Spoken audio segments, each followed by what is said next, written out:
Welcome everyone to this TNFD webinar for the fourth beta release. We'll just wait about 20-30 seconds for a few more people to join the call. I see we're up to about 50 people already, so we'll just wait about 20-30 seconds before we get started.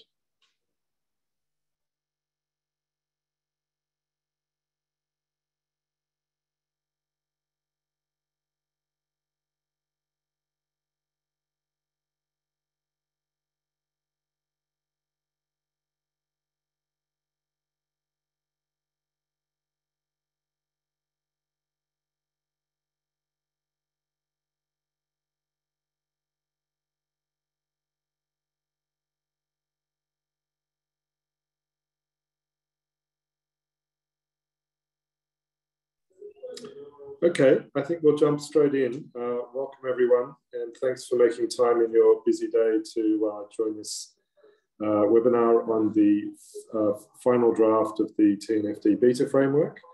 We've got a great lineup of speakers today, members of the task force joining us, as well as David Craig, our co-chair, and Emily McKenzie, our technical director, to take you through the latest release, the new additions, and also changes that we've made from previous versions. So before we get started, we'll just do a few housekeeping reminders. If we can go to the next slide, please. Oh, let's do the agenda first and then the housekeeping. Today, we're going to go through the content in three sections. First, a general overview of how the TNFD as a task force is progressing, and an overview of the new additions to the framework. We'll then take an initial round of questions, if there are any, from the group, and we invite you to write your questions in the chat function, in the Q&A function. We'll then move to a deep dive on the topic of disclosure metrics, which I'm sure many people are looking forward to hearing more about. We'll have a Q&A discussion on metrics, and then we'll move to a third session on all of the different elements of additional guidance that we've been working on and have released in this latest draft. So that's the agenda. So plenty of time, hopefully, for questions, and we'll just do a few housekeeping reminders before we get started. So we are recording this session, and we've done one this morning. We are doing the second session as well, and we'll put one of those two sessions up on YouTube. We would invite you to follow the prompts in the middle and in terms of the Q&A functionality. So if you do have questions as you go, please do drop them in the Q&A function. I just ask you to keep them short and make sure they're questions rather than statements, and then we'll pull those questions out and pose those to the task force, and we'll try and get through as many as we can. So let me introduce you to our speakers today, and then I'll hand over to David. We've got a great lineup of task force members joining us. Jessica McDougall from BlackRock, Guy Williams from Deloitte, and Bas Ruter from Rabobank. Santiago Martinez from Ecopetrol, Sebastien Soleille from BNP Paribas, Judson Berkey from UBS, and of course, Emily McKenzie, our technical director, who's been leading, coordinating a lot of the technical work. So without any further ado, over to you, David, for some opening comments. Thank you very much, Tony, and welcome. Good morning, good afternoon, everyone, and thank you for joining us. Today's final TNFD draft and the complete release of the framework is a significant milestone for global financial markets and our wonderful natural environment.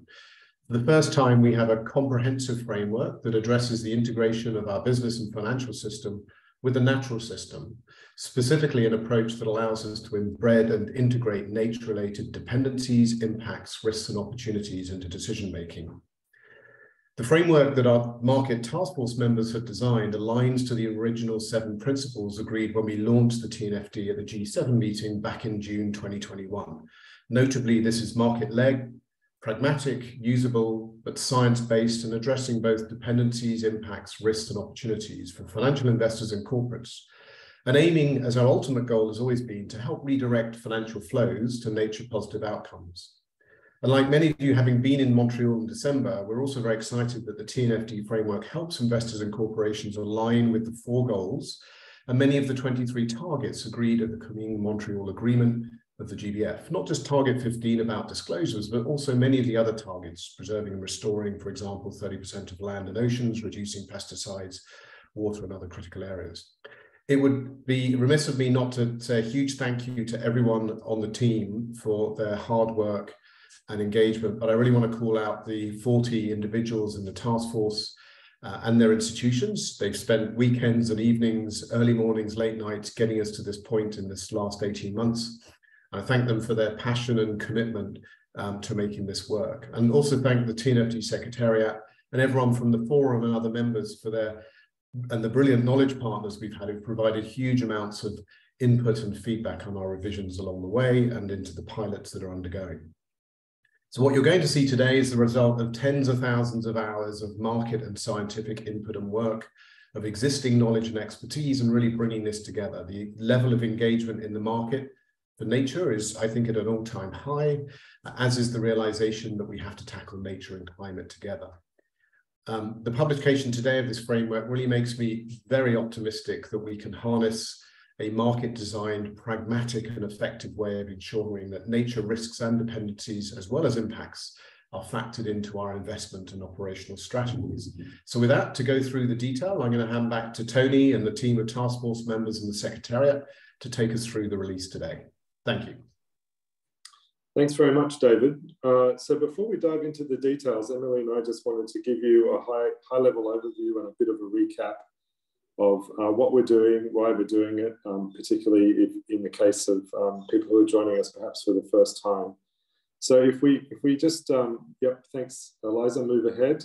Just a recap on what is the TNFD framework, what is it that we are designing and developing. At the core of the framework are three core elements. Obviously, the TCFD aligned disclosure recommendations. The second component is our how-to guidance on how to start identifying and assessing nature-related issues, which we've called the LEAP approach.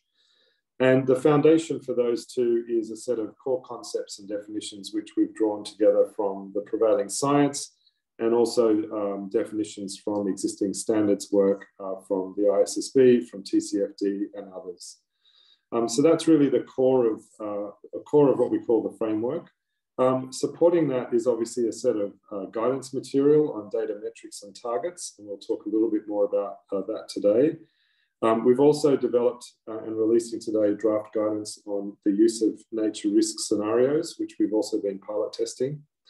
And then the final suite of guidance is in relation to sectors and biomes, as well as things like how to engage with affected stakeholders. So we've got core tools and applications at the center, and then these supporting guidance to help market participants apply those tools and frameworks in their context. And Emily's going to take you through an update on all of the things that are new in this latest draft for those of you who've been following our progress over the past 12 to 18 months. So what does that look like in practical terms from a user perspective? Well, a lot of people have been starting with identification and assessment of their nature-related issues, and that's where the LEAP approach has come into play. When we got started as a task force, a lot of people said to the task force, don't just tell us what to disclose. Nature is a completely new topic in our risk assessment procedures, and we really need to understand the science and where to get started. And so LEAP has been developed and designed and now tested by almost 200 organizations to help provide that initial identification and assessment in a stage-by-stage approach. That then informs, for those organizations that need to, disclosures. Of course, not all organizations need to disclose, but for those who do, we've then got on the right-hand side there, the TCFD aligned disclosures, and you can very much see the alignment with the four familiar pillars from the TCFD approach: governance, strategy, risk and impact management, and metrics and targets.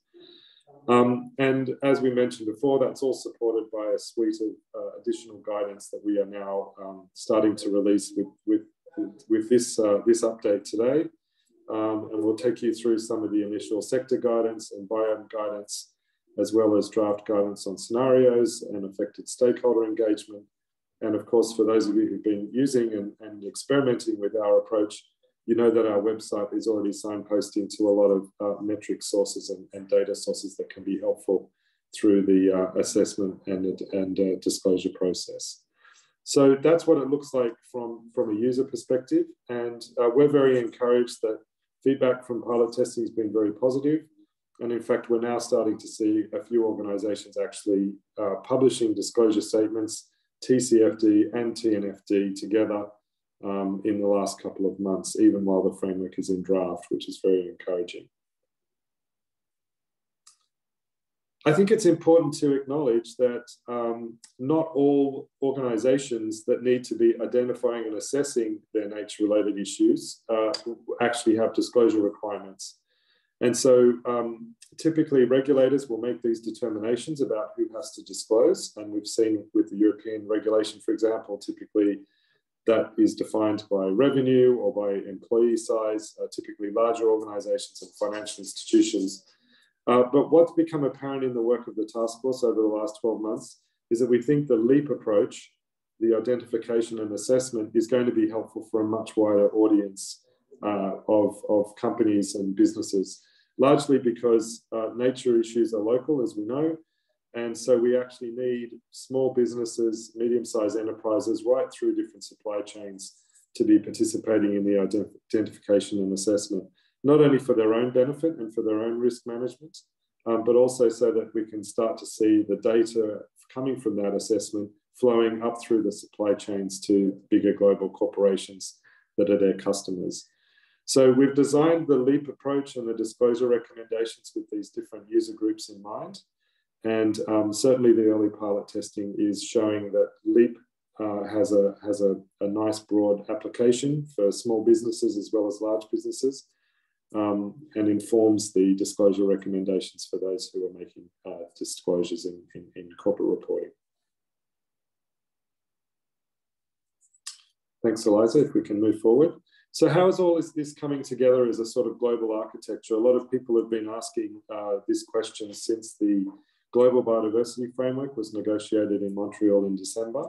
And so in very simple terms, I think it's now the pieces of the puzzle are coming together, and it's quite good to see how it all fits together. So at the top line, in terms of global and domestic policy goals, we have obviously the Paris Agreement for climate and now the Global Biodiversity Framework for nature. We have frameworks like TCFD and TNFD on the corporate reporting side, and SBTI and SBTN on target setting, developing these integrated frameworks for companies and financial institutions to take action. That will obviously then inform the development of reporting standards developed by the ISSB and the GRI, who have announced that they're working together to build the baseline for reporting. And then, of course, that will inform the development of national regulation across different countries and jurisdictions. What we've seen on the climate side is while the regulatory landscape is evolving, many companies are using the TCFD guidance directly so that they can get started. And we're already seeing, as I said a minute ago, some early adopters of the TNFD recommendations, even while it's still in draft. So that's the landscape that's coming into focus. And I think there's a lot of activity happening at lots of different levels in this architecture. And all of the actors that are contributing to this are working as much as they can to drive alignment and consistency of approach. At the core of the TNFD's approach is these 4 building blocks of dependencies, impacts, risks, and opportunities. And what we're showing here is how that approach overlaps with the approach of others.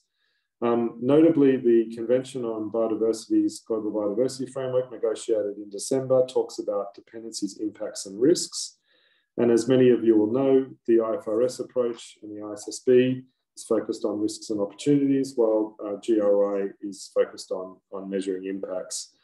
So the TNFD approach is being built to be interoperable and compatible with these different standards and policy goals. And of course, this is going to continue to evolve as we all move forward in developing reporting standards. So with that, let me hand over to Emily, who is going to take you through a bit more of a deep dive on some of the specific updates and additions to the framework. Thank you, Tony. And I'd like to add my thanks to David's and yours to those on the call today who've helped the task at this point. Your feedback and insights from pilot testing, the support and expertise of knowledge partners has really been incredibly valuable to enable us to make the progress we have to have a full and final draft of the framework so rapidly and effectively. So thank you. As Tony said, this marks the fourth and final publication. You can now view a full representation of the framework and the accompanying guidance. If we could go to the next slide. This gives you an overview of the most significant updates in this release. There's a lot of new content. I already saw some commentary from this morning's webinar where I said you should get a cup of tea and have a read, and they said they needed a few coffees. It's probably right. There's plenty there. Most notably on disclosure, the task force has set out a comprehensive set of 14 recommended disclosures with a full draft of guidance for implementing those disclosures and a set of general requirements, which I'll explain in a moment. As Tony emphasized, and we've emphasized from the very beginning, the task force has taken an approach, structure and language consistent with the TCFDs on climate to enable integrated sustainability reporting covering both climate and nature-related issues. And we know will be of interest to many of you, in this release, the task force has also set out a draft set of disclosure metrics, which Bas Ruter and I will go over later in the webinar, with an approach that we aim to provide both comparability within and across sectors and flexibility to measure what's most relevant to each organisation. So there's huge amounts on disclosure. The task force has also updated and refined its guidance on assessment of nature-related issues through the LEAP approach.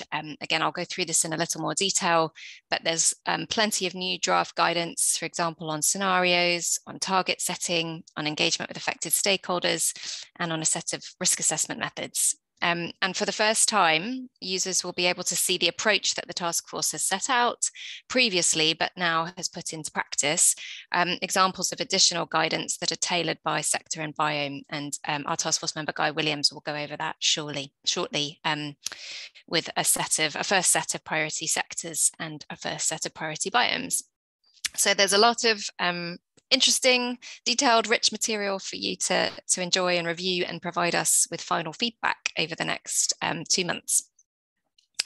If we can just go forward, I'll very briefly just give you an update of what the full and final framework looks like at its core. So the recommended disclosures and the disclosure guidance is structured in a way that builds on TCFD's approach. So you can see here on the right, the TCFD structure. The TNFD has set out 14 recommended disclosures, which are aligned, as Tony said, with the 4 same pillars of recommendations for the TCFD. We now also have draft guidance in full for all sectors for those disclosures, and those provide context and suggestions for all organizations to implement them.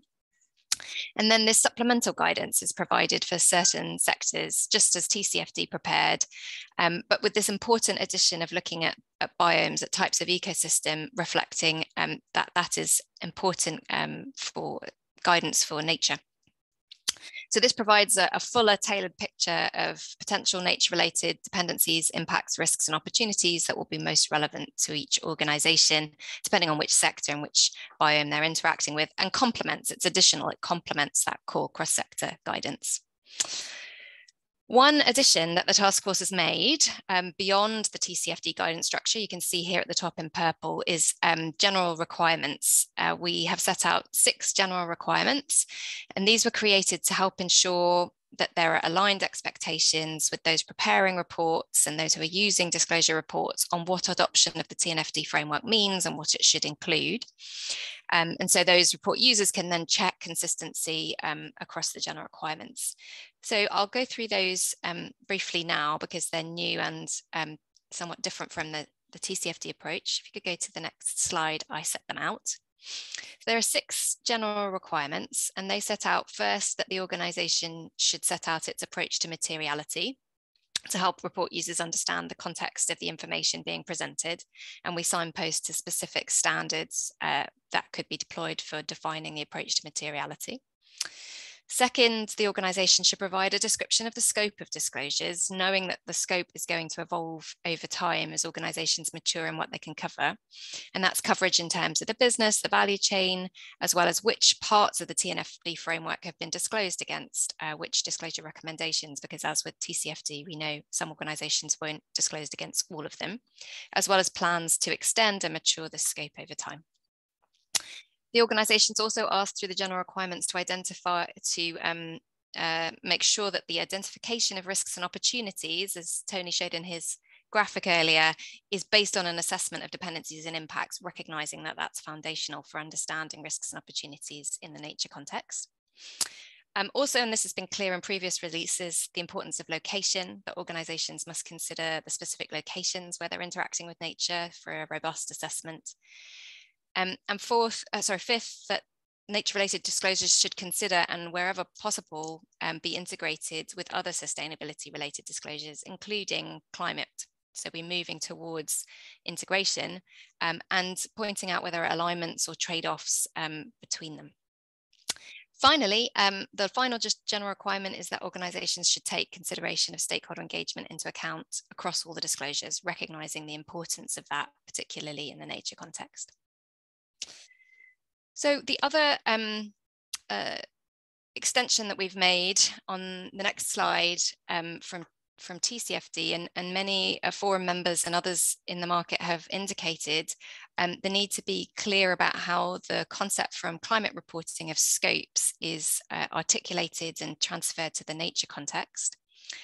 TNFD has adapted the concept of scopes from that emissions reporting, scopes 1, 2, and 3, to cover direct, scope 1, and upstream, downstream, and financed as it relates to financial institutions, noting that the climate-related notion of scope 2 was particularly pertinent, referring to emissions associated with an organisation's purchased energy and climate, but is less salient for nature than it is for climate.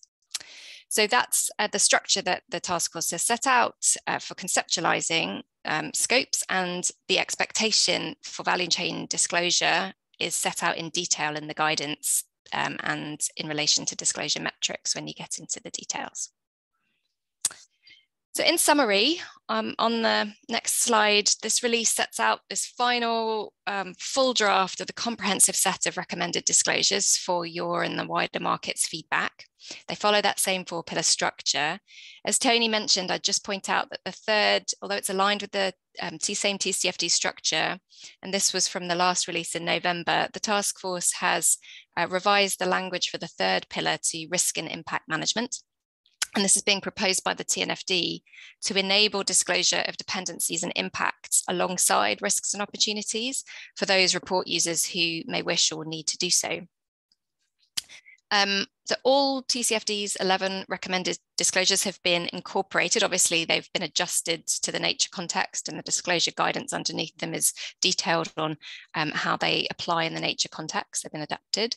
A further 3 recommended disclosures have been added. So we have a total of 14 TNFD recommended disclosures. This is one less than we had in the last release. We previously had proposed one on climate nature targets alignment, but that's been folded in an integrated way into the general requirements. And all the details laid out in the guidance and the set of disclosure metrics which accompany them, and we'll turn to momentarily.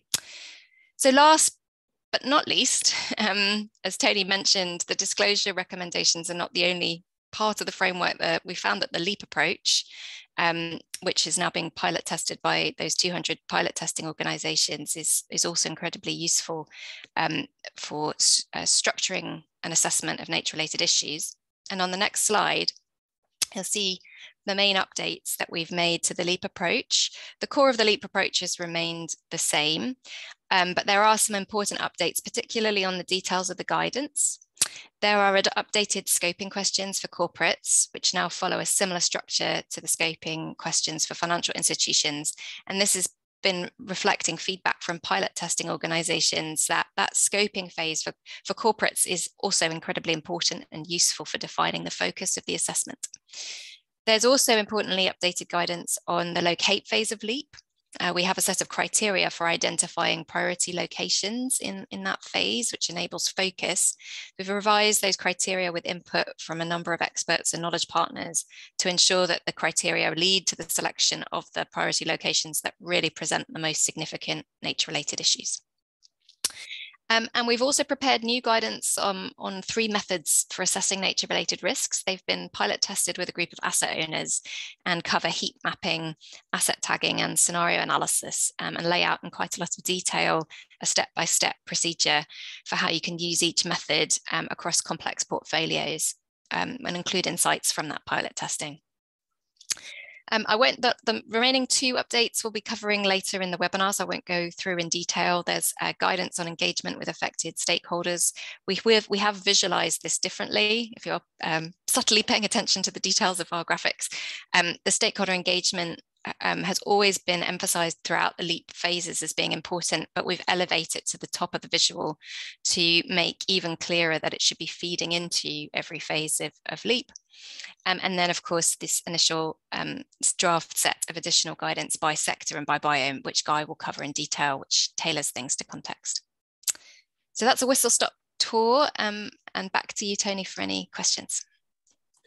Thanks very much, Emily. We've only got 1 question in the Q&A, so if anyone has any issues they'd like to raise now, please feel free to drop them into the Q&A box now. The question that's been asked is examples of joint TNFD, TCFD reporting. So we'll have the team post up some links, but there are a couple of examples that come immediately to mind. One is a Taiwanese financial services company called eSun, which published a joint TCFD, TNFD report just a few weeks ago, which, as far as we know, is the first sort of public disclosure report going through all of the disclosure statements. The second one was a little bit earlier. Our colleagues at AXA also published a report talking about a pilot test that they ran on the TNFD framework as well. So, and there've been a couple of others. So it's a shame we don't have our AXA colleague Celine on the call, otherwise we would have invited her to say a few words on that. But we'll post up those links now, and we've actually had a few companies come to us expressing a desire or informing us that they plan to make joint TNFD, TCFD disclosures in this financial year. So as we see more evidence of companies and financial institutions doing that, we'll certainly provide those and signpost to those in social media and other things. I can see the team's just posted the eSun holding there as well. We're going to touch on scenarios, so I might come back to that question a bit later. Emily, there's a question around initial feedback from regulators about the approach that TNFD is taking. Do you want to just speak about a little bit about our dialogue, ongoing dialogue with various regulators around the world? Yes, thanks, and please compliment Tony. So we have, from the outset, the task force has had a group of knowledge partners, which includes standard setters, voluntary standard setters, including the ISSB, GRI and others.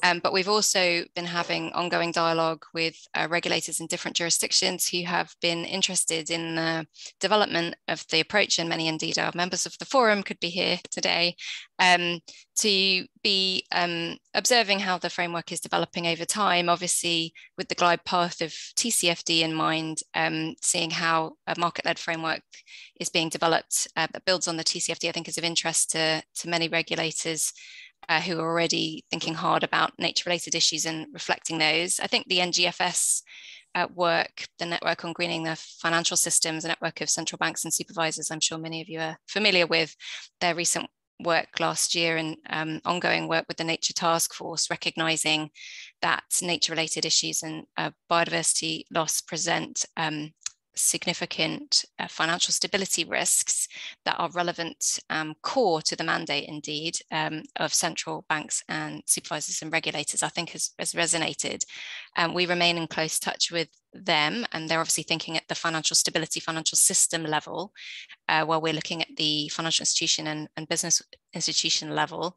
But there are important connection points that we remain in close dialogue with them, particularly around metrics, scenarios, and the alignment of our core framework, such that the disclosures that would come from the TNFD framework will be complementary and supportive of what central banks and supervisors need to be cognizant of to manage financial stability risks. But please complement and add in. Yeah, I'll just add to that, Emily. In fact, just an hour before this call, I was talking to advisors to about 85, I think, advisors to finance ministers. So the Coalition of Finance Ministers for Climate Change, they just sought a briefing from us. And David, our co-chair, was in India last week briefing the G20 Sustainable Finance Working Group. So at both a policy level and at the level of specific regulators, there's been interest, and we're giving them briefings and updates as our work progresses. So, Emily, just a final question for you before we introduce Bas and move on to metrics. There's also a question in the chat about how we're working together with the SBTN. So I know we're not going to touch in detail on the target setting update guidance, but you might just want to mention that now. Of course. In November, we published jointly guidance with the Science Based Targets Network, which is one of our core knowledge partners, on their methods. Be very clear, joint guidance from TNFD on the SBTN methods for science-based targets for nature, and recommended organizations apply the SBTN methods. That was back in November, and the SBTN, as many of you may know, will very shortly be publishing their version 1 of their methods, an update to those methods. So in the coming weeks and months, we will be updating that joint guidance to reflect SBTN's methods, and we'll continue to do that. We'll continue to work collaboratively and closely with SBTN as they innovate and add to their methods. We will reflect that. What we have done also in this release, with SBTN's input, but also with the input of the Convention on Biological Diversity Secretariat, the Earth Commission and others, is to produce some broader guidance on target setting that mirrors the more general level that TCFD produced guidance on target setting.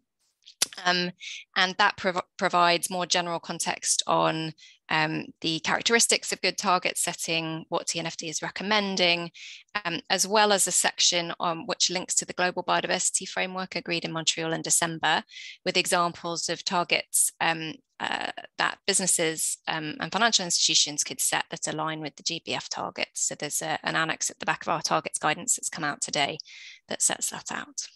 Very good. Thanks so much. All right, let's change gears to the second part of the conversation. There's a few other comments there, questions there, which we've captured and we'll come back to at the end. I think Jessica is going to address the question that was posed around scenarios in any case. So let's turn to the topic of metrics, and over to Bas, who's been leading our metrics working group for the last 12 months and got us to this point today. Over to you, Bas. Thanks, Tony. Just checking if you can hear me properly.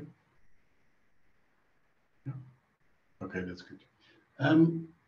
Well, important milestone on this version 0.4 on the metrics is, of course, that we have been able to come to core disclosure metrics very concretely, as Emily and Tony both referred to briefly, and will be presented by Emily more in detail after a few slides from my side.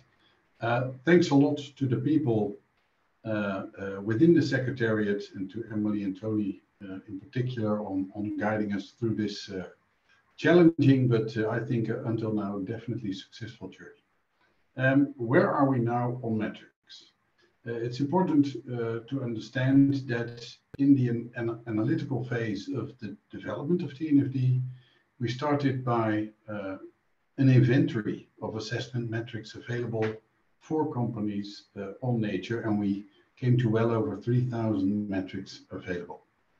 It's important to highlight that we started with the assessment metrics because we feel companies need to assess first and then disclose in order to be able to have meaningful TNFD disclosure available. A significant part of the companies that will be using TNFD may actually not be primarily using it for disclosure if they are not bound by the rules we expect to be there, and that were already indicated by Tony. So assessment is an important point. A number of the assessment metrics will be part of the disclosures because they are linked into it. Many others will simply be used internally only. And that's important because it provides the possibility to companies to, on a confidential basis, assess risks and opportunities and identify which of those need to be disclosed in order to produce a decent nature report.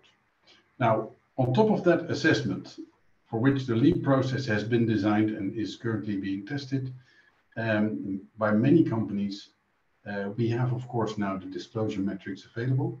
And it's important to understand that the core disclosure metrics are the ones that are mandatory for everyone who says they have used the TNFD framework to come to nature reporting, with the distinction between global disclosure metrics and sector-specific disclosure metrics. The 14, as mentioned by Emily, are the ones that are cross-sector. We will also show an example of the agriculture and food sector with the proposed mandatory core disclosure metric set of 10 indicators.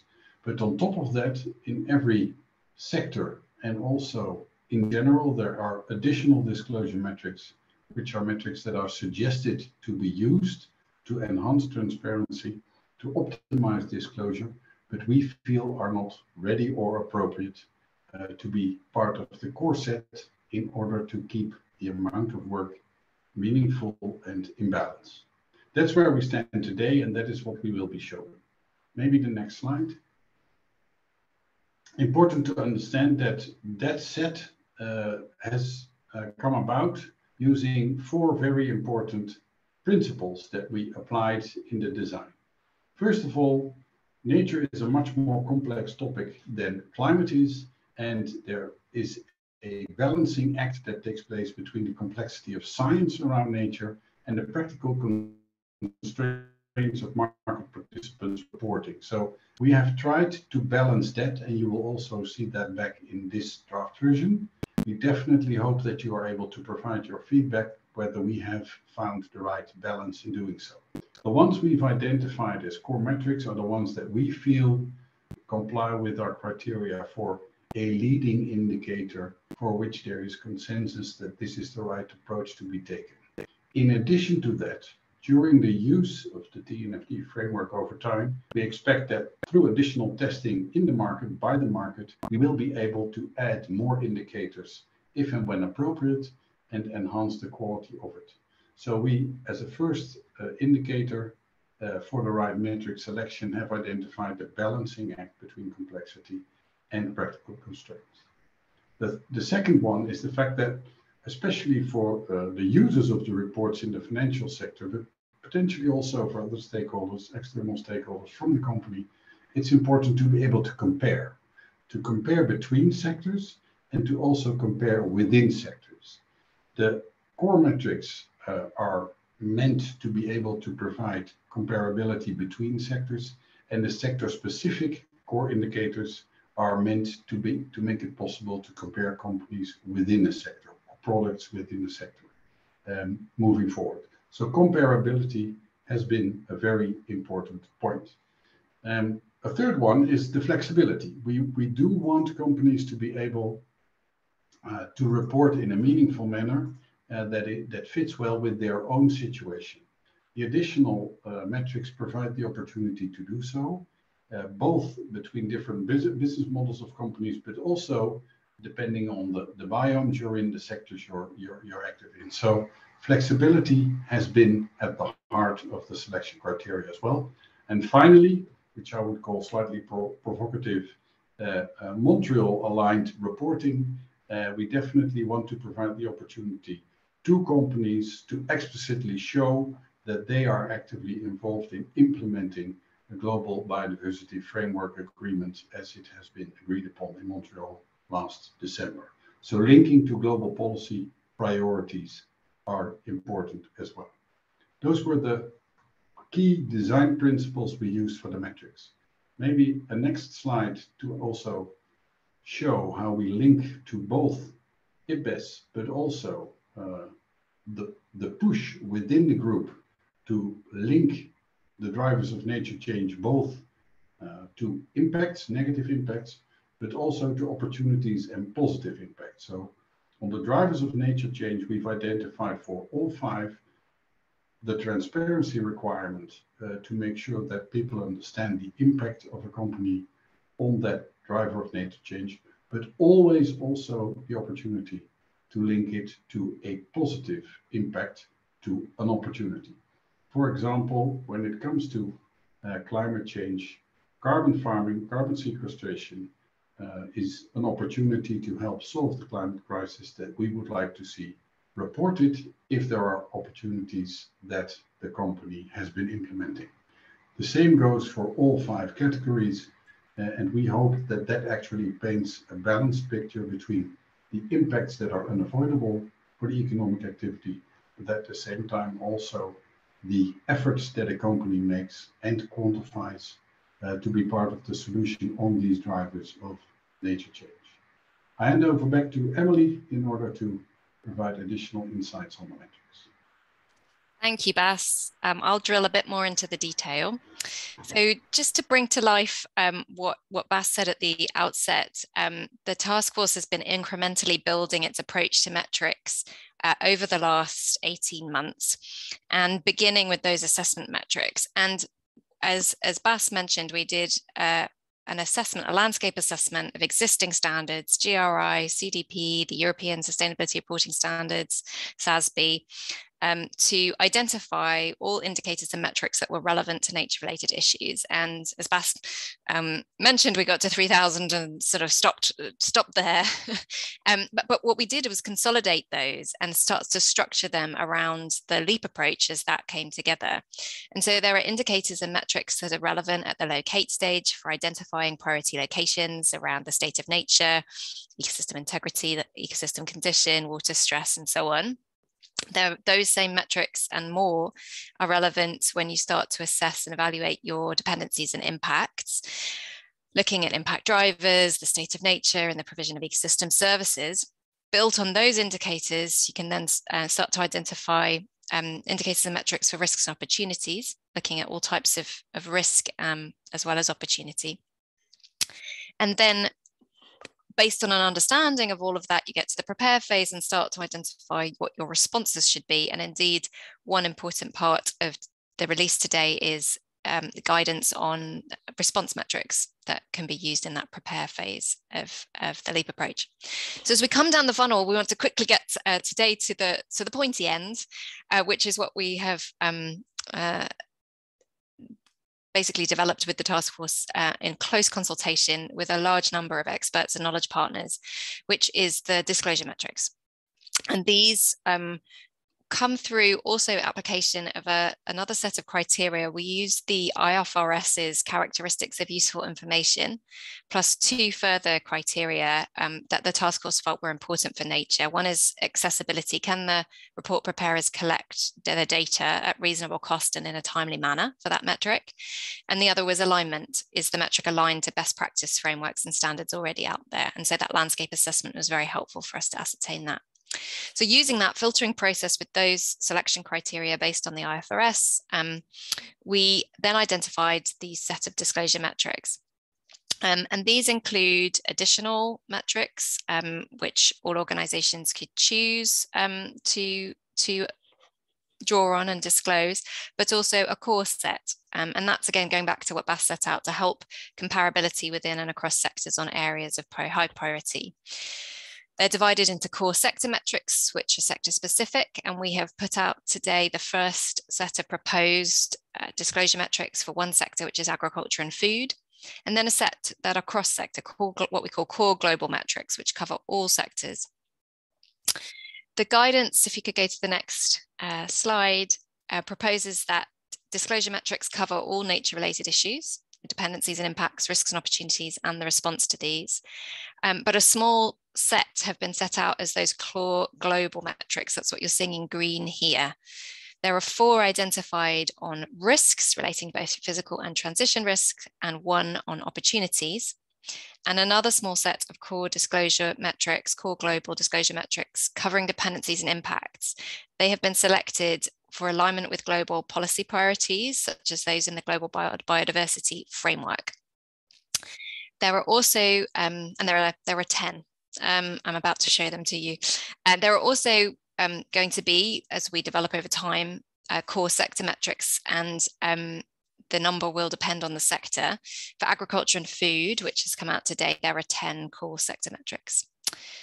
So then there are these additional metrics that can be used flexibly based on specific considerations for the particular organization. And all of these are structured.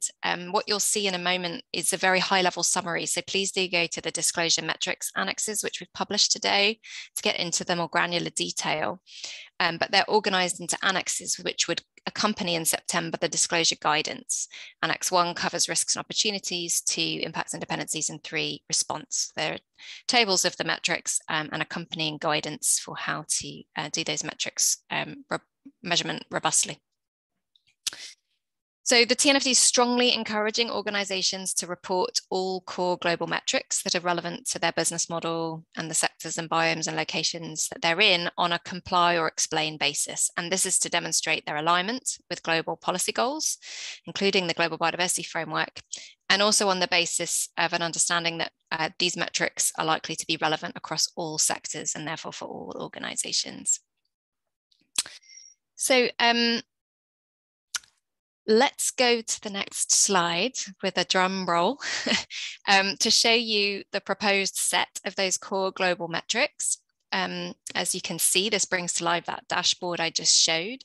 So on the left, you can see a high-level summary of the 10 dependency and impact disclosure metrics. They are all focused on impact drivers, which fit within the IPBES, the Intergovernmental Platform on Biodiversity and Ecosystem Services, the equivalent of the IPCC's identified drivers, main drivers of nature change.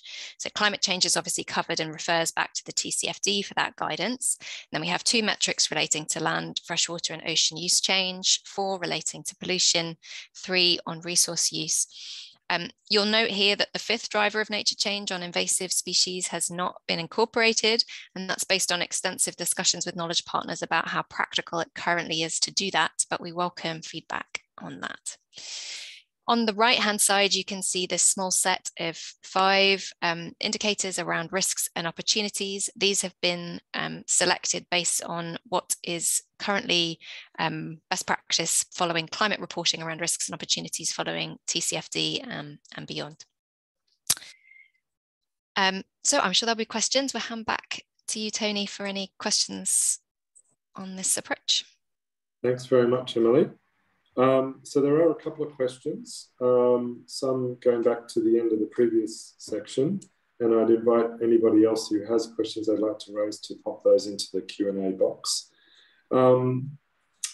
First of all, there was a question around the risk assessment methodologies, Emily, that you mentioned, and whether those apply to all organisations or they're targeted mainly to financial institutions. So maybe you could respond to that. Yeah, great question. As I mentioned, they've been pilot tested with a group of asset owners, but are broadly applicable not only to asset owners, but all financial institutions and indeed for corporates, particularly large complex corporates, which may have complicated value chains. So I think they're applicable. Short answer is they're applicable to both corporates and financial institutions. To elaborate that, the methods, for example, heat mapping, can present those areas of focus across a value chain or across multiple sectors for a complex corporate, just like they can for an FI.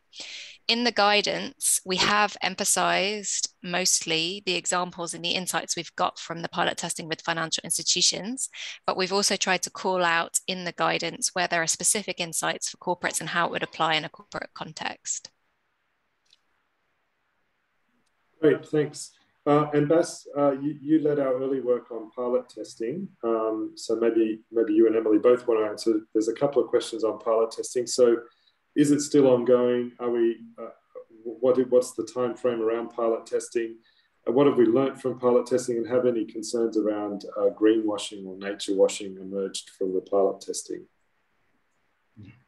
Maybe I can briefly describe our experiences in the relatively early days, both on the first informal pilot on soy, and then later on also with the Food and Agriculture working group. I think it's been extremely useful to actually apply the draft guidance to day-to-day practice in banking, in this case, in our case, when lending, and to analyze what that means for your business. Because only when you do things in practice will you identify where for you the tough things are, where your data is lacking, where you are actually able to provide decent insight into your risk management internally, and then also to the disclosure that you would like to build up. So I need to say, even though there was only a version 0.3 available last November, we already used it for some first reporting efforts over the calendar year in 2022. But we definitely feel that by providing the feedback to TNFD and how it's been picked up, we have been able to both help TNFD, but on the other hand, also make our life simpler. I don't know if I'm the right person to actually in detail schedule the route ahead, but it's definitely clear that until June, there's a possibility to provide that feedback in order to impact and have a better quality of the version 1.0 version in September. So I would definitely urge people in the call to pick up that opportunity to go through the version 0.4 as it's available now online, and to provide the feedback based on practical experience to be gathered over the next 1.5 to 2 months. Because I definitely think it has helped us in designing the 3 versions that are here now, or the 2 versions. And I definitely think it will help people to have the most meaningful framework possible as of September onwards. And I'll just add to that, Tony. I think the pilot testing is really proving to be a very powerful part of the process. And you can see that in the way I emphasized, I can now see it feeding into the development of the framework and the task forces, thinking more and more. So to take 2 specific examples in the release today, the scenario guidance includes 4 corporate case studies. I'm sure Jessica will touch on this later, where we have built that guidance based on lessons learned from 4 pilot tests on our proposed approach to learn by doing and refine accordingly. The same for the risk assessment methods and so on. And then sometimes the pilot testing has identified a need or a gap, like on the scoping for corporates that we've then gone to fill. And I see that continuing to grow. You emphasized, I think, Tony, already, we know that people want more illustrative examples and case studies. And so we're hoping that many pilot testing organizations will be willing to work to share some of those insights. They're already doing that through the piloting clinics, but can we document some of that? And there are some organizations we know that wish to continue with testing beyond 1st of June, because it's so important for their capability building and readiness beyond 1st of June. Maybe briefly on nature washing, which I would call greenwashing 2.0.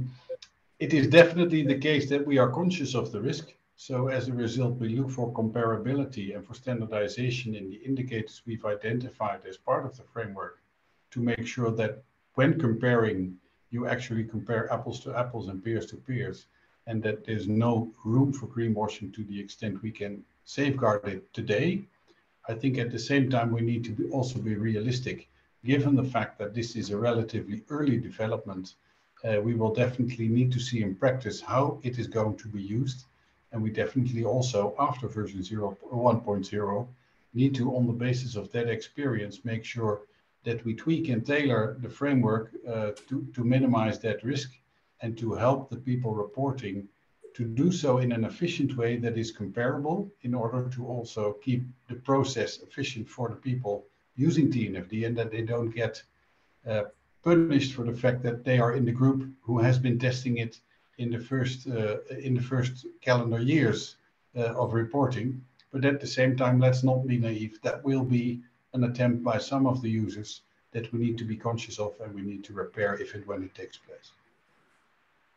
Great, thanks, Bas. And just a final question, maybe for you, Emily, and then we'll move on. There's a few others we can capture at the end, but a question about whether the core reporting metrics will reflect activities that are genuinely regenerative of degraded ecosystems instead of just minimizing the damage. So I guess the question is the metrics framework aimed at measuring doing less bad, or is it also measuring things that are genuinely contributing to nature positive outcomes? Thanks. In the last release in November, and we've built on that in the metrics approach, but we'll take further, we set out this extension of the very robust, well-known 5 drivers of nature change in IPBES. We've maintained those categories, but you will have seen we've slightly changed the language to emphasize that there can be positive impacts as well as negative. And then we tried to distinguish there, building indeed on the Dasgupta review, which I was previously involved in, on distinguishing between mitigating negative impacts, doing less bad, with actually what is genuinely positive. And there, for the genuinely positive, we have emphasized the importance of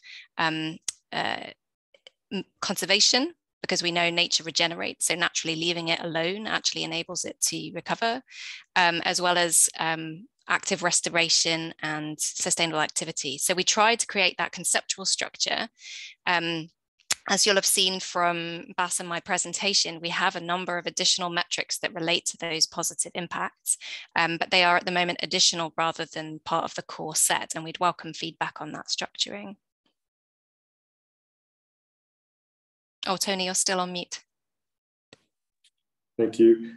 There's also a question from William about, a very good question about, does the market have the capacity and the expertise to do what we're essentially asking market participants to do? We've been very cognizant about that challenge. I think there's certainly capacity limitations. There's a lot of capacity building that's needed, as well as addressing a number of data challenges, which we're working on as well. But just as a segue into the next session, William, on the additional guidance we're providing, I think you're absolutely right. There's definitely capability challenges that will need to be addressed. And in fact, the TNFD is starting to think about how we can work on those capability building issues beyond the September release of our recommendations in partnership with many others. We see that as part of our remit in the next couple of years. But we can't do that alone. We need to team up with lots of other organizations to contribute to that.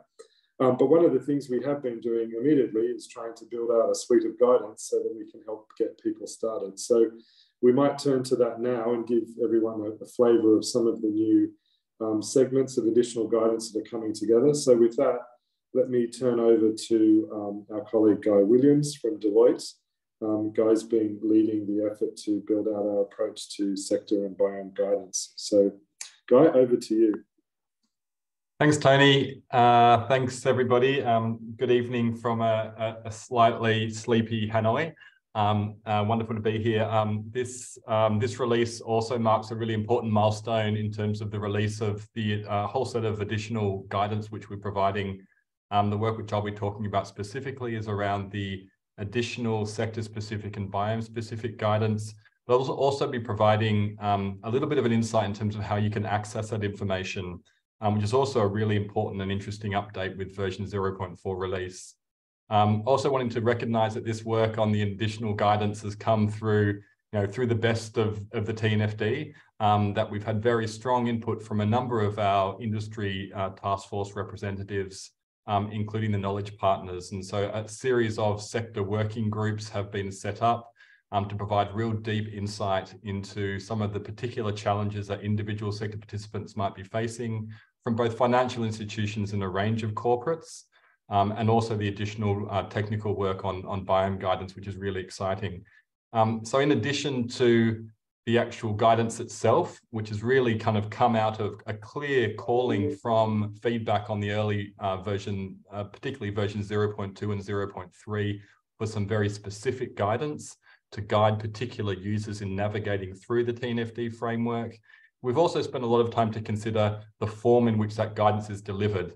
And I know there was a question earlier on in the webinar in terms of, where are the PDFs that might actually introduce some of this sector-specific guidance?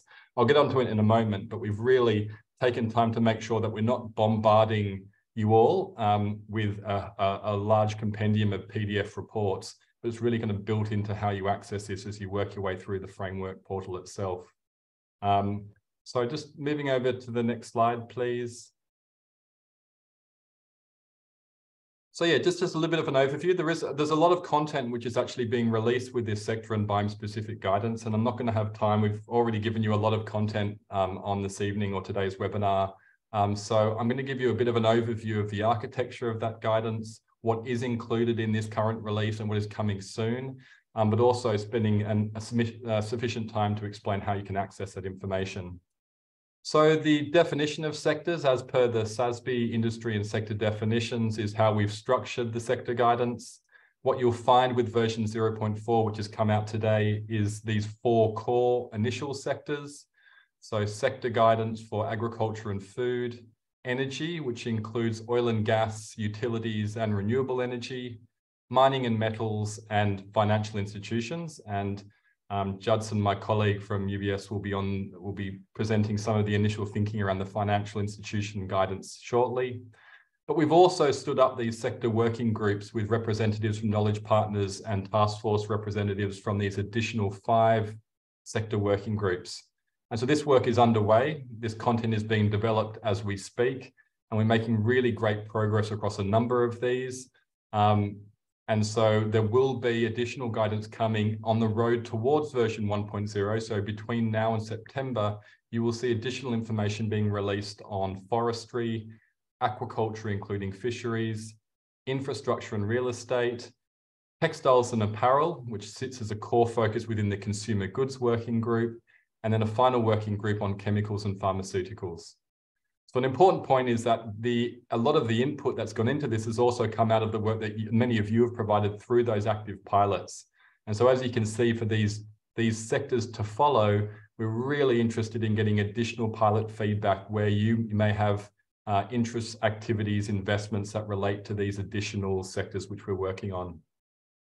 And we've also taken feedback that, that users, including many of you, are also looking for guidance around biomes.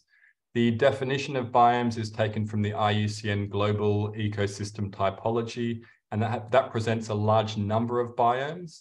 But we've worked initially to release 4 sets of biome-specific guidance covering tropical forests, rivers and streams, marine shelf, and finally, intensive land use systems, just so you can start to see the flavor, structure, and the content of this biome guidance, and you can start to see what you can expect for these additional biome guidance releases, as I've mentioned. Next slide, please. So just to give you an overview of the content of this sector and biome-specific guidance, certainly as relates to these core 4 sectors, you will be able to find information on sector-specific concepts and definitions aligned with those SASB language, specific guidance for those sectors and for biomes across the various steps within the LEAP approach. So as you work through that LEAP approach, that methodology, how you can access and gain that information as you move through those steps. A draft assessment metrics table as relates to sectors and biomes. Illustrative impact and dependency materiality matrix for all of those 4 sectors in this release. A list of business activity and related impact drivers, and illustrative risk and opportunity register, and finally, some of the initial draft recommended disclosure metrics as related to that sector and biome-specific information. So it's a lot of information that's coming out. It's been pulled together in, I think, probably rapid record time. And in a moment, I'll give you a bit of an introduction to how you can navigate and access that information. But I'm just going to quickly pass over to Judson just to give an update on the financial institution specific guidance which has been released. Over to you, Judson. Yeah, thanks, Guy. Yeah, we are actually providing 2 PDF documents for financial institutions.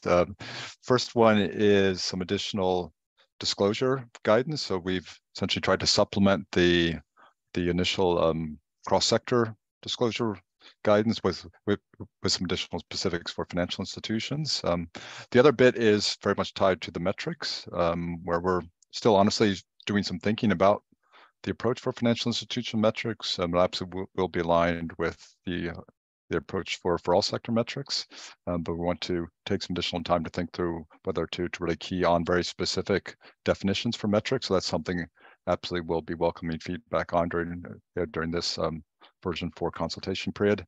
But the other thing we've done is to try to capture the best of what we've been able to find that's already out there today. So we've also released what we call a metric supplement, which are examples of metrics that are being disclosed already. And this aligns quite well with the additional guidance that Emily mentioned on risk assessment processes, but you'll find examples of heat maps, you'll find examples of using asset tagging to do things like biodiversity footprint disclosures, and you'll find examples of actually trying to come up with financial measures of risk. So there's a lot there, but I certainly encourage everyone to take a look and very specifically provide feedback on the thinking around financial institution metrics.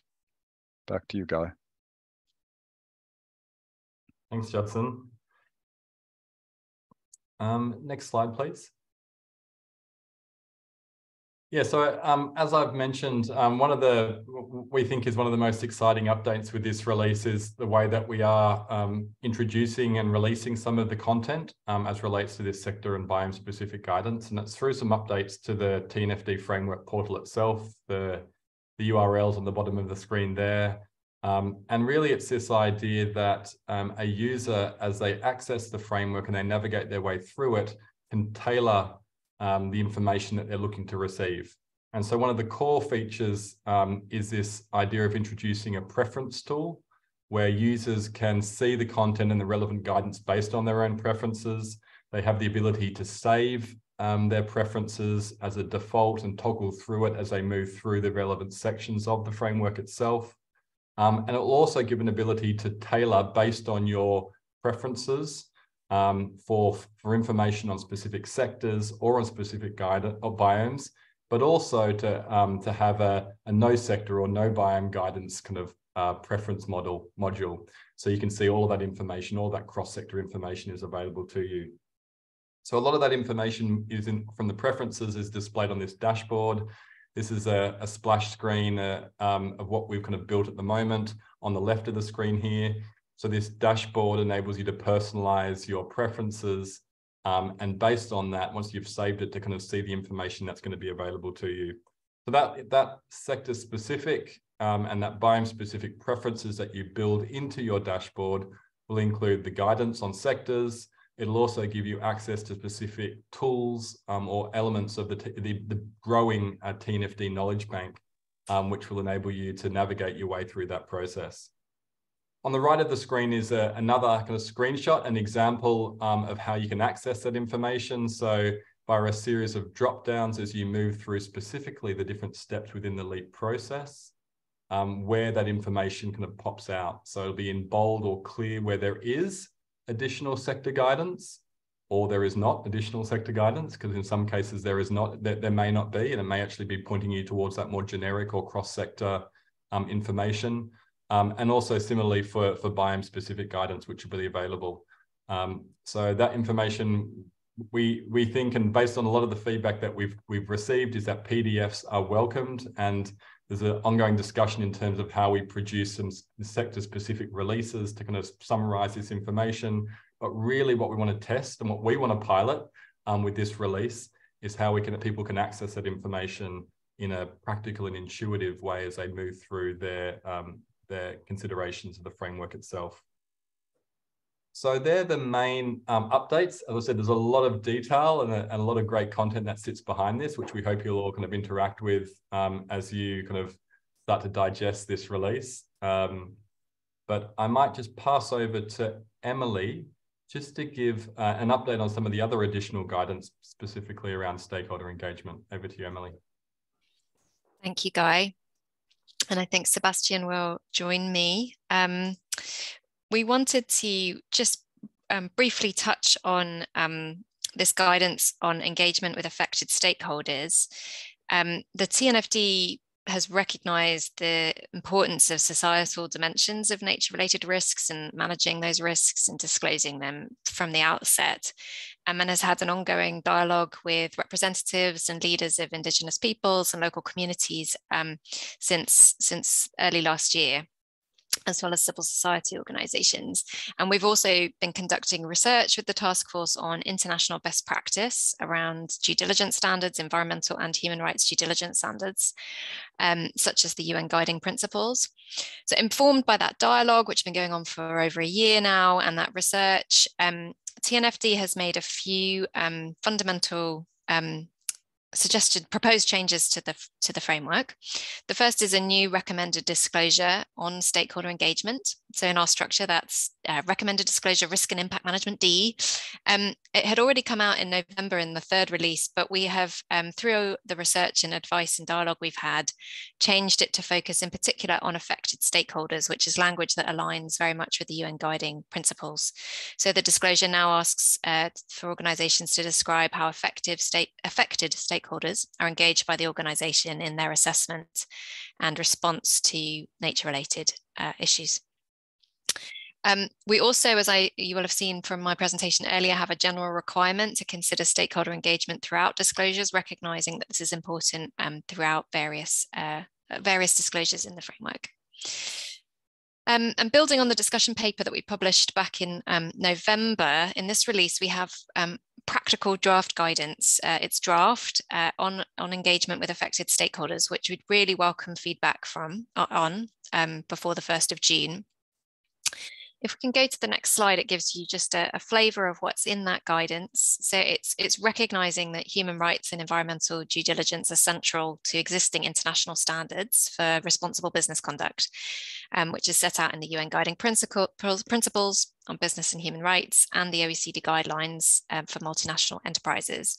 So we've drawn on a range of useful materials, particularly those to international standards, and produced a short guidance document, signposting to others, that covers the scope and expected outcomes and benefits of this engagement, how you would apply existing due diligence standards in that context, the types of stakeholder who could be affected for engagement, and recommendations for how to engage with them, aligning with what's recommended in these international standards as best practice. And there are particular sections on the importance of informed consultation and participation and free, prior and informed consent of Indigenous peoples and local communities as part of that full, effective, high quality engagement process that the task force is setting out guidance for, and recognising the importance of in managing and identifying and assessing nature-related issues robustly. So with that, I will hand over to Sebastien to add a bit of colour to this guidance. Thanks, Emily. Yes, there are two things I would like to highlight. The first thing is that, yes, I think that this addition, this element is a very important addition to what was included in the TCFD, because in the TCFD there was motion of affected stakeholders, whereas when it comes to biodiversity, the location-specific aspects of impacts, the dependencies, risk and opportunities is very important. And when you talk of location-specific aspects, you have to deal with the local communities that live in the place where the impacts and dependencies take place. So I think it's very important. And second thing, it's really an ongoing process. So it's the first version of this draft guidance. As Emily said, there is an ongoing discussion with a representative of Indigenous people and local communities. We still have an important meeting, in-person meeting in a few weeks to discuss this. But in parallel, we are really expecting your feedback to check that, okay, we really consider the already existing best practices, and we are relevant in the recommendation we make in terms of disclosure. So we're expecting your feedback to make it better before the final release of September.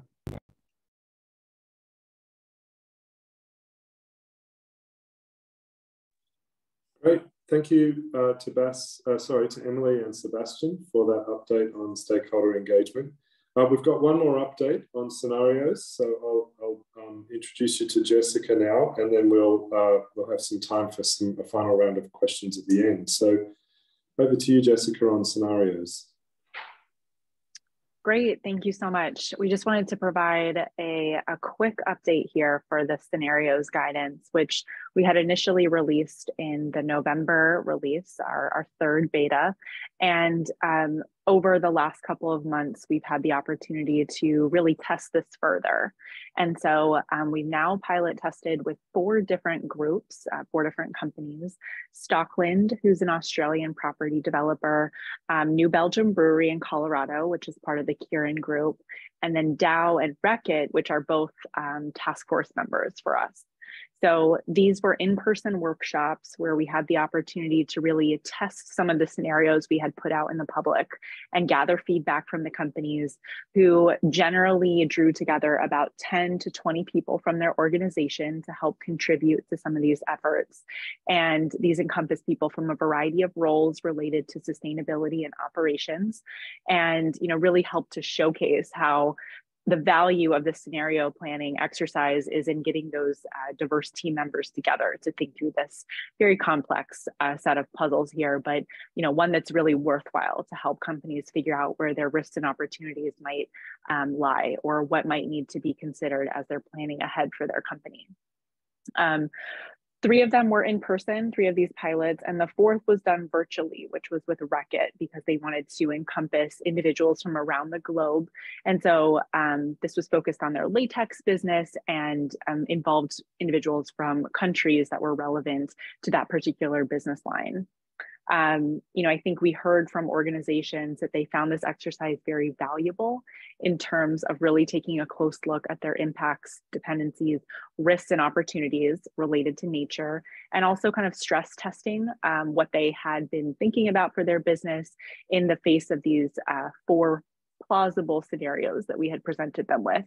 And so I also wanted to point out that while there were slightly different angles to this scenario plan, Belgium and Stockland were looking at these exercises across their entire business, and Dow and Reckitt really applied it to portions of their business. Dow for that section of their business that was in the Gulf of Texas, and Reckitt with regard to the latex value chain. It proved to be very flexible in its approach, allowing companies to determine what was the best way to approach this topic for their particular business. And something else that we had learned from this experience is that while our pilots encompassed a significant chunk of time, 3 to 5 hours going through this with the participants, most noted that they really could have utilized this in a 2-day expanse, basically, to dive deeper and really help to bring some of their team members up to speed on this particular topic. So it was a great learning experience. What we have included in this latest release are some color that other companies can use to conduct similar exercises for themselves. But we found the actual pilot testing really useful to help inform the way that we had presented this information and make sure it was actually usable for companies. And Tony, I'll turn it back over to you. Thanks very much, Jessica. That's excellent. So we'll go to some questions now, and then we'll wrap up with next steps and some final comments from David. So I might ask all of the task force members just to come on camera, and we'll get a few perspectives on some of these questions. David, I might also invite you to come on camera too, because there's a question here around data, which you're probably uniquely placed to respond to. Maybe I'll start there, actually, David. There's a question around how we're thinking about data standards and XBRL, for example, in terms of driving consistency and standardization of reporting related data. Yeah, there's a lot of questions in that short sentence. Data standards, of course, as we know, are very immature, and that's partly because there are no standards on how you assess nature. And the baseline today, or at least there's revolving. So whilst there's a lot of data that is available, and our data catalyst has proven that there's no shortage of data, there are differing data standards that are evolving. So we recognize that it's going to take time for that to become more aligned as standards evolve. There, for example, are several indexes that are out there that are looking at biodiversity indexes and other things that people can use. On XBRL, as companies decide to use XBRL in their reporting, there's no reason why they can't do that for TNFD as they do with TCFD. It's just a markup language. It's a definition that they can use, and it enables the disclosures to be machine readable. So I don't see any reason why that can't be used. I don't think it's something we specifically have to do, but it's something that, like any metric and any financial or non-financial impact or other metric, can be put into a language that machines can understand. That's quite feasible to do. Great. Thanks, David. Emily, I might turn to you. There's a question around our engagement with both the ISO and another one with the ISSB, given their announced plans to start working on nature-related aspects such as biodiversity and ecosystems. Do you want to just say a few words about our interaction with both of those groups and how that's unfolding? Thank you, Tony. From the outset, we have had a group of knowledge partners that includes standards organizations, including the ISSB, and obviously the ISSB has a number of complementary parts that are now folded within it, including the TCFD, SASB, and others. From the outset, we have remained in close conversation with them to identify, as I said at the beginning, the metrics that are within, for example, the SASB indicators and metrics in the SASB classification system, which we have built on. And we're now remain in close dialogue as they think about incorporating nature first from a climate view, and then dependent on their agenda setting process, if nature emerges as a priority, then that learning from the TNFD, which was something they announced to do in the Montreal meetings for the Global Biodiversity Framework negotiations in December. With ISO, yes, we have also kicked off a dialogue with them, and we're hoping to deepen that. There are obviously a number of relevant ISO standards, and indeed some more jurisdictional standards, like the British Standards Institute, BSI, has an interesting natural capital accounting standard that is now going to become an ISO standard, as I understand it. So we're taking stock of the relevant ISO standards and are in conversation with them about, again, what we can learn from those standards, but also what those standards can learn from TNFD. Very good, thanks. Santiago, I might bring you in here. There was a question a little while ago about, I think someone has had the perception that a lot of the guidance we've been talking about seems very focused on the finance sector rather than corporates. You've been leading our work on energy sector guidance, but maybe you can say a few words about how that's going, but also just more broadly, as you look across all of the tools and the guidance being developed by the task force, how do you feel that's going to play out in corporates in the energy sector, for example? Great, thank you, Tony. So I think one first lesson of this exercise is that thinking about the energy sector, and that includes utilities, oil and gas, etc. The first lesson is that TNFD is very much applicable to the sector. What that means is that the specific metrics for example, the energy sector are let's say, smaller than we initially thought. So the first reflection is the TNFD as a framework is mostly applicable to the sector. Of course, there's certain specificities that we do want to capture in the framework. So let me give you the example of the oil and gas one. So there are topics like decommissioning, oil spills. So specific particularities around the sector that should be captured in TNFD. So that's where we're in the process of doing, so identifying those specific particularities of each sector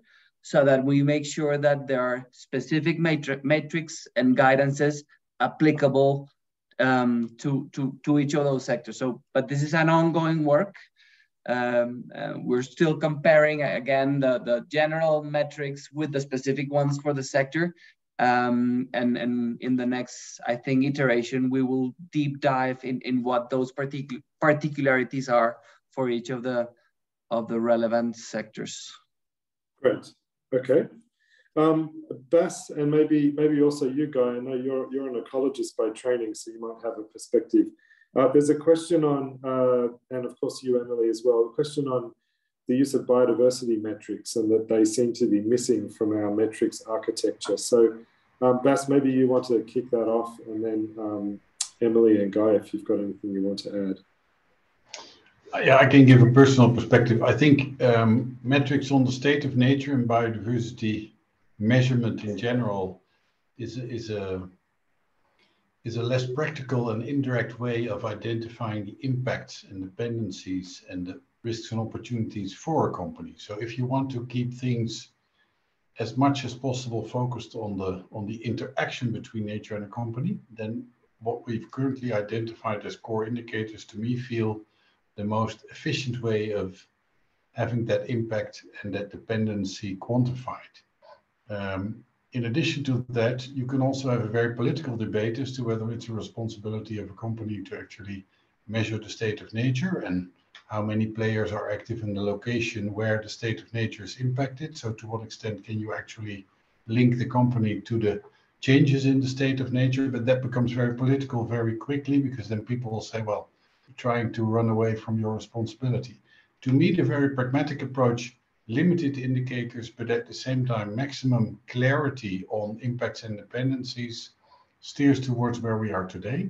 And I don't mean that it's impossible to optimize that and to add indicators that get closer to this biodiversity topic in the near future when we have practical experience and good examples. So it's by no means dogmatic or anything else. It's very pragmatic and looking from an efficiency angle, in my personal view. Yeah, just adding to that as well is, you know, those core metrics that Bas and Emily introduced, you know, sit very much within that kind of impact sphere, those impact drivers. But when we start to look at kind of both state of nature and also ecosystem services, so state of nature where biodiversity is squarely considered, that is something that is very much, you know, hot topic within the biome specific guidance conversations. And that's where, with those additional guidance, both potentially sector specific to Santiago's point, but certainly to biome specific, that's where you'd expect to see some of that information. So comparing the apples and oranges of marine shelf or impacts on, or businesses operating within coastal or marine waters with tropical forests, you know, you are going to need different nuances and different considerations in terms of how you measure the biodiversity and the ecosystem condition in those systems. And so we also felt that was a more logical place to introduce those. So they're very much on the table. Emily, you know, you're probably more on point of what's happening there, but that's where you start to see those state of nature metrics start to kind of feed in at the level of biome specifics. Yeah, so we had very, very long and really useful conversations with knowledge partners exactly along these lines. You'll have seen from the funnel diagram I showed, for dependencies and impacts, we look at impact drivers, state of nature, and ecosystem services.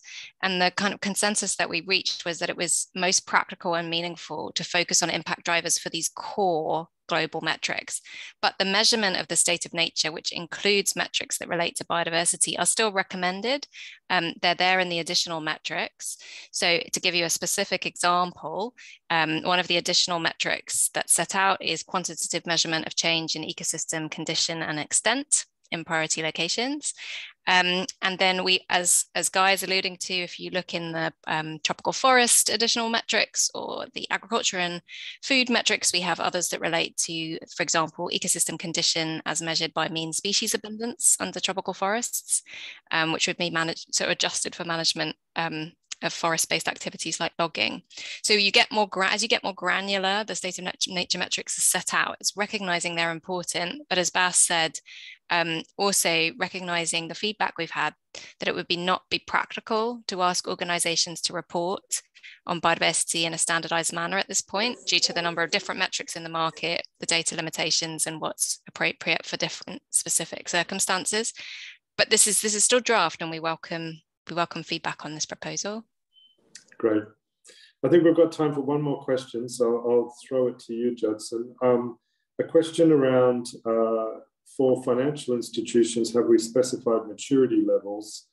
And the question went on and asked also for credit ratings. So do you want to just touch on the idea of maturity levels and how we've thought about that, and then we'll close? Yeah, no, we haven't specified specific maturity levels. I think the reality is, firms will be starting from different places. They'll get to really advance at different paces.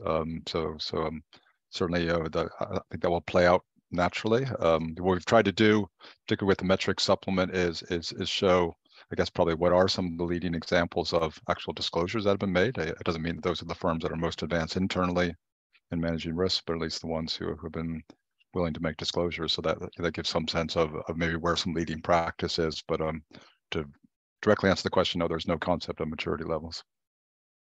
Great, thanks, Judson. All right, well, we'll move to close. I just wanted to give you a sense of what's coming up for the task force, and then we'll hand to David for some final comments. Thank you to all the task force members. So next steps.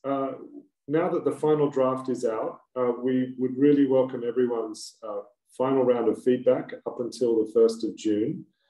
We will be launching a formal comment letter process to accompany the existing ways in which you've been providing feedback to date. So if you feel like you'd like to write us a comment letter and have that published on our website along with others, you're welcome to do so. The other channels of feedback will also remain open on the platform. There'll obviously be ongoing technical work to take on board the feedback from all of you and others that's received.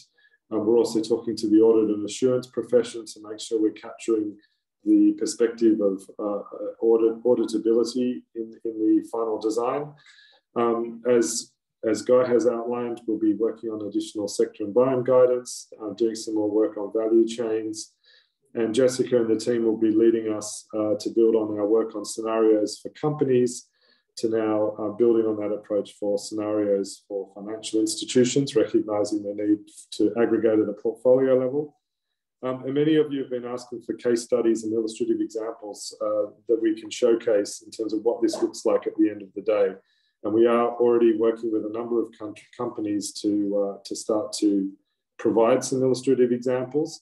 And as companies are reporting, like the ones we highlighted at the beginning of today's call, we'll make those available and showcase those through our LinkedIn channel or on our website, so that you can see how others are taking the TNFD recommendations and turning those into disclosure statements. In parallel, we're doing a lot of additional work on the data landscape, and they'll feed into a set of recommendations related to data and capability building as part of the final release. So all of that's pointing towards September. And then post-September, we'll be working on some of those capability building challenges alongside driving market adoption that William's question was directed at earlier in the session. So that's the trajectory for us going forward. And we just thank you all for your continuing support and look forward to any further feedback until June. So with that, let me hand over to David for some final comments. Yeah, thanks, Tony. And as Tony just summarized, there's a lot of work still happening. But even though that work is happening, one of my pieces of feedback is there's nothing to stop starting to use the TNFD framework now. It's relatively stable. It is complete, as we said, and it really helps to get into the detail. A lot of people ask great questions. One question was around how do you build up the knowledge and the partnerships to address major risks? How do you build the capacity in the market? And my advice is start by doing it. TNFD certainly helps, but it's not a silver bullet. There's a lot of knowledge and learning that has to be gathered to do this. So I welcome everyone on this call to participate in using and testing the framework. We'd be delighted to get your further feedback. We're looking forward to publishing our final recommendations in September. Thanks again for your support and interest, and look forward to speaking to you all again soon. Great, thanks, David. And thanks for everyone's time today. We look forward to keeping in touch. Bye-bye for now.